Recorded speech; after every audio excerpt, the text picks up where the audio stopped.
Ladies and gentlemen, hey, hi, how you doing? Welcome back to the channel. Thank you so much for stopping by. Modern Warfare 2 and Warzone 2 obviously are going to have plenty of new updates coming up here in the new year. Today we have a little bit of information on what's likely going to be happening here in the near future in terms of some actual content removal. We've also got some new intel on some potential leaked and rumored future content, some more broken in-game content, and then also a lot to go over when it comes to in-game player bans that have been spiking up a lot recently for some reason. So first up here, obviously the devs are sort of on their holiday break right now. We've known that for a bit. They should be back in full force after the new year. And we know for sure that our first official update coming to MW2 and Warzone 2 for the new year is happening on January 4th. Now, the full extent of this update, the full details on said update, those are not entirely known as of right now, but what we do know about the January 4th update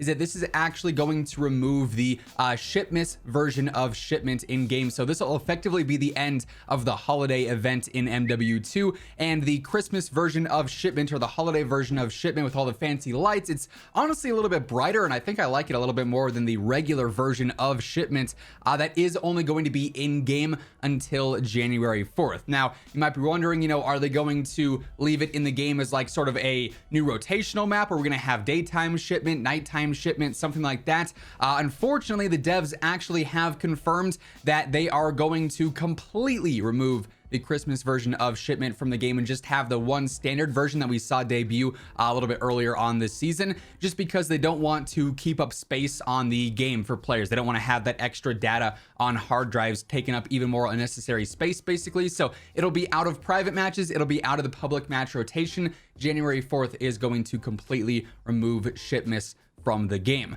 Now, outside of that, are we going to see some other changes on January 4th? It is certainly possible. They might add in some, sort of mini patch notes, maybe fix a few things that were worked on prior to the holidays that were, just not finished in time to go live before they went out for holiday break. We're going to have to wait and see on that, but of course, if anything happens, I'll be sure to keep you guys updated. Now, you may recall that a little while ago, we had some various leaks and rumors surface regarding some future content and future weapons for MW2 and Warzone 2 and DMZ, just likely future seasonal content, right? A lot of them ended up being various melee weapons. Some of them might have been left over, like things, for instance, like the ballistic knife, probably not going to happen in MW2. That's more of a Treyarch style weapon. We also had some other basic melee weapons though, like for instance, a sword, which would make a lot of sense considering we have Ronin leaked as an operator for season 2, and that leaked screenshot art actually showcases him holding a sword. We also had leaks, we also had rumors about the Kali sticks returning via a future seasonal update as a brand new melee weapon. And curiously enough, we actually saw the Kali sticks featured in the initial trailer for the Adamgrad raid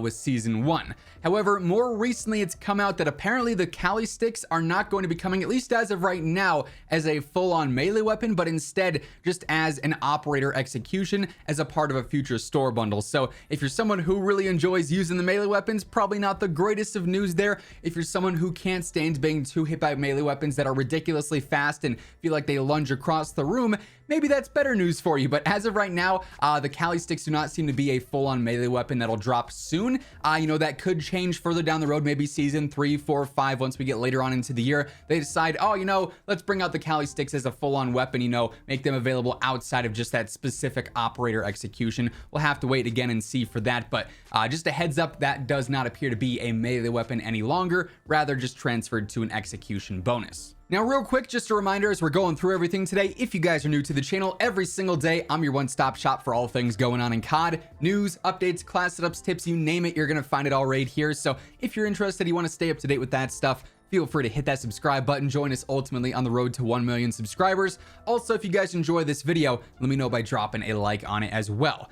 Now, moving on here, several times in the past, more recently especially, we've talked about various broken attachments in Modern Warfare 2 and Warzone 2.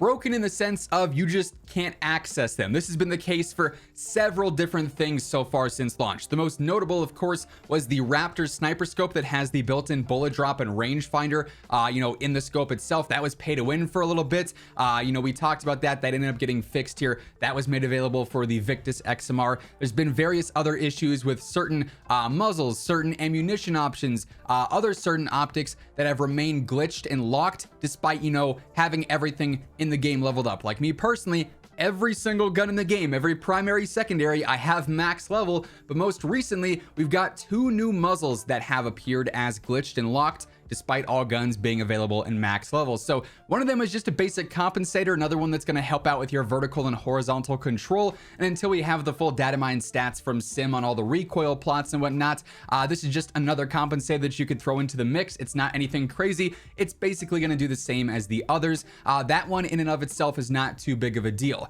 The other, though, is a suppressor, and this one is a very big deal because it actually functions just like the Custovia DX90 suppressor that obviously, if you watch my loadout videos, we are always using when available because it is, basically the best suppressor because it's going to end up keeping you off the compass, keeping you off the radar right there, but also it's going to end up helping out with your recoil control, which is something that no other suppressors or silencers do, on top of, also adding in the better velocity and whatnot as well. So it's going to be a great suppressor for mid to long range options, but the Custovia is only available on certain guns. The alternative would be this locked suppressor on guns like, for instance, the M4 doesn't have the Custovia option, so you don't have a suppressor that is the equivalent to that. Because it is currently glitched and locked away. So more than likely what's going to end up happening here is that with a random update here in the future, it could be a hotfix update that gives you the whole update requires restart screen. It could be a full-on title update. Any patch we have here in the near future has the opportunity to go through and probably add in an additional level to a random rifle or a random SMG or a random LMG that you'll have to then go through, level up one more time to access, this suppressor or this locked compensator. So that's what I assume is probably going to happen here in the near future. It's exactly what's happened with the various other glitched and locked attachments and broken attachments that we've had here recently. So we'll have to be on the lookout for that with our next future updates once the devs are all back from break. Then the final thing I wanted to bring up here today, because I've been seeing a lot of questions, a lot of concern about it, is the Shadowban system here in MW2 and Warzone 2. I have seen an influx in comments, especially recently in the past week and a half or so, saying, Zach, why was I shadowbanned? I don't do anything wrong. Zach, why was my friend shadowbanned? He hardly ever gets on.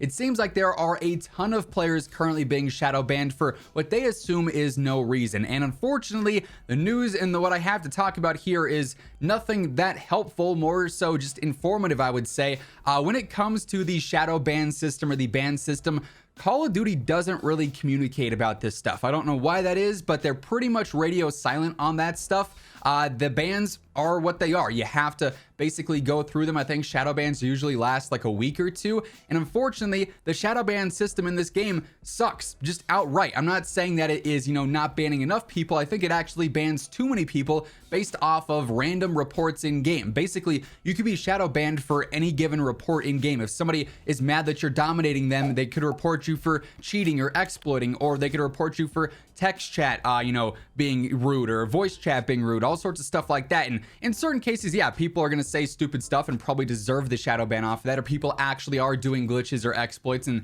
they probably do deserve the shadow ban off of that. But other times, it's just people spamming reports because they're angry about something, and then that player could end up getting shadow banned, and there's nothing, unfortunately, we can really do about that. The devs have not really ever acknowledged this system being incredibly, I guess wonky is the way to put it. It just doesn't work as intended, it seems like. So unfortunately, yes, more and more shadow bans seem to be occurring for incorrect reasons, and you basically just have to ride them out until your account is unshadow bans. Like, for what it's worth, if you got spam reported by an angry player and you got shadow banned, chances are after it's over, you're gonna be fine again. It's not gonna like permaban you or anything, but it is an unfortunate situation where the system is just not all that great and oftentimes gets it wrong. So it's something that a lot of players unfortunately have to deal with.